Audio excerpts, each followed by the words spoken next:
Hey Gully, and welcome back. So today I am going to be making bread, and that's without an oven, with no mess, with no yeast, and it's let's just say it's not what you would call your typical bread. We'll call it nomad bread, shall we?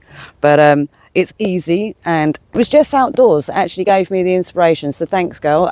It was your bread on the stick, and I thought, well, there's different ways of making bread. This is another way of making bread where you can get a kind of semi-loaf out of it. Obviously, flatbread is fairly easy to be made outdoors as well, but we'll do that in another video another time. So let's have a look, shall we?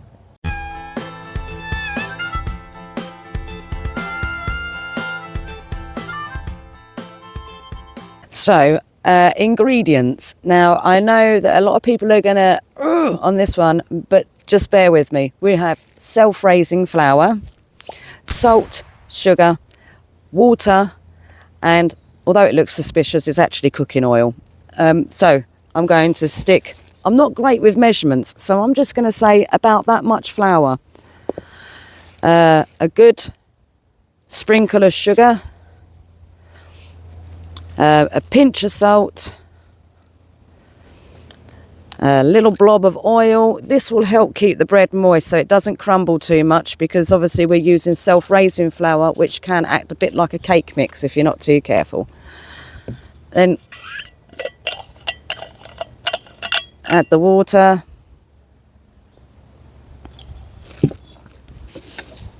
And I don't use my hands because for this mix you won't need to. It's not so important because you're not needing to you're not needing to do that, get it? So it's just a case of mixing it in. Once I've got it to a certain consistency, which I'll show you.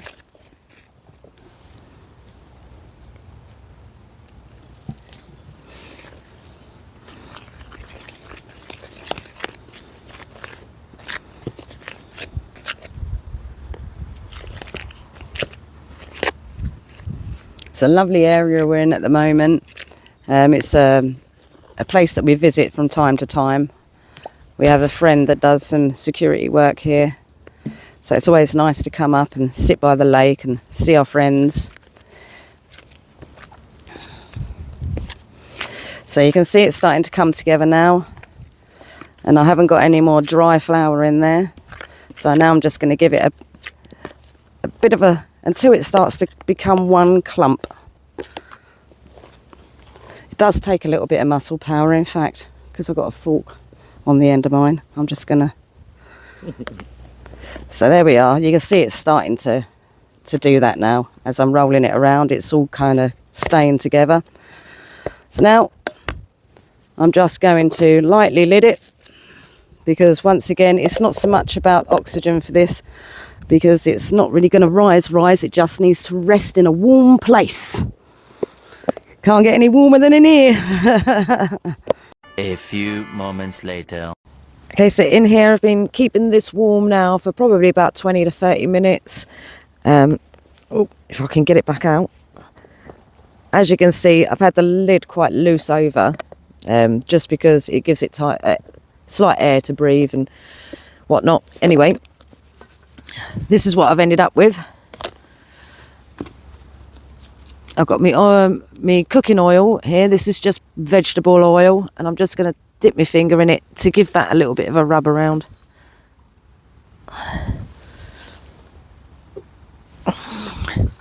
This is just hopefully going to stop the bread from sticking as it cooks.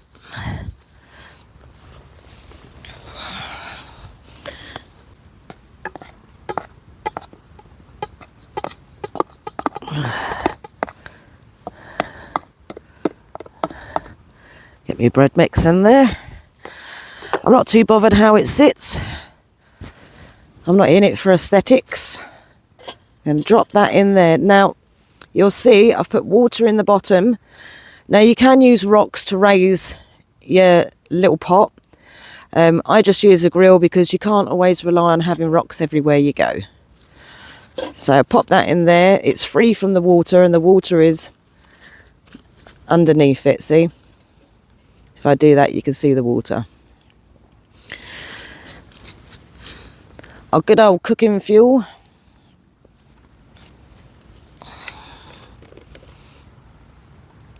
Now I'm going to want about 25 to half an hour's worth, so I think that will probably do that.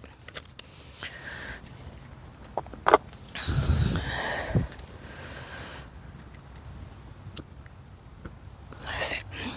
Now, with these can stoves, it's not quite lit yet. You've got to wait for it to come through the vents. There you are. Job's a good one. So now I'm going to put that on there. Put the lid on. And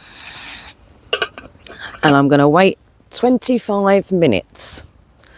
It should take roughly 5 minutes to reach a boil, and it should take about 20 minutes to cook.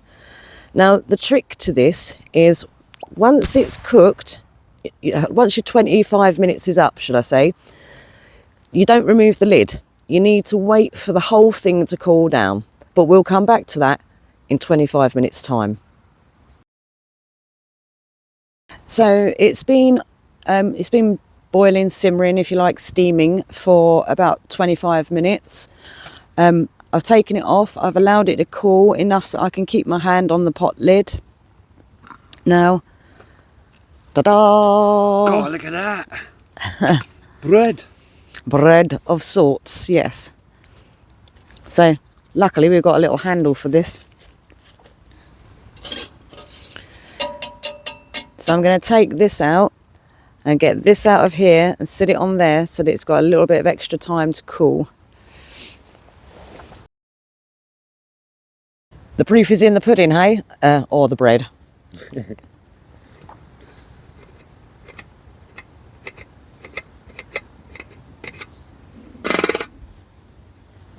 And there we have it. Look at that. Bread. Awesome. And just so you know, tastes great. What does it taste like? Is it like a pizza base or is it like a loaf of bread? It's a bit like a, yeah, I guess it's a bit like a pizza base type bread, because it's not as fluffy as what it would be if you'd made it with bread making bread. But then I don't see any reason why you can't do that. So my only issue with it is that with yeast, you need to use warm water for the yeast, and then it's got to be kept warm so it'll rise properly. For me, that can be a bit of a problem, especially outdoors in winter.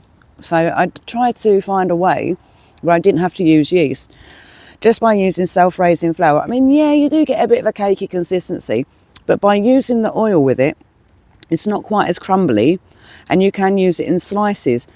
Now, you might think that this isn't a very big loaf of bread, but because it's slightly denser, making a sandwich out of a couple of slices of this is more than enough filling. It certainly sees me and Mod okay, so sorry, Mod and I, get my English right. But the other great thing is as well, is by adding the bit of sugar and the salt and the oil, it keeps it a bit more moister. So if you haven't got butter, or like us, you find it hard to spread butter in the winter, Mod usually has to warm it up under his clothes. But if we don't want to use butter, we don't have to, because it's quite a moist spread. It's not dry. But yeah, Jess, give it a go, see what you think. Also, try it with the yeast. If you can get that yeast warm and you can get that the bread dough to rise like that, then why not, you know? I mean, so you've got somewhere cosy and warm to put it. I mean, some people, if you got, for example, if you're in a car or you're van camping, just put the heater on, leave it in front of the heater, I guess, huh? But yes, Nomad bread, steamed. This is one version of it. I've got a couple of different versions that I do for bread outdoors, but I guess you'll have to catch us on another video for that one, right? So, until next time, happy hopping.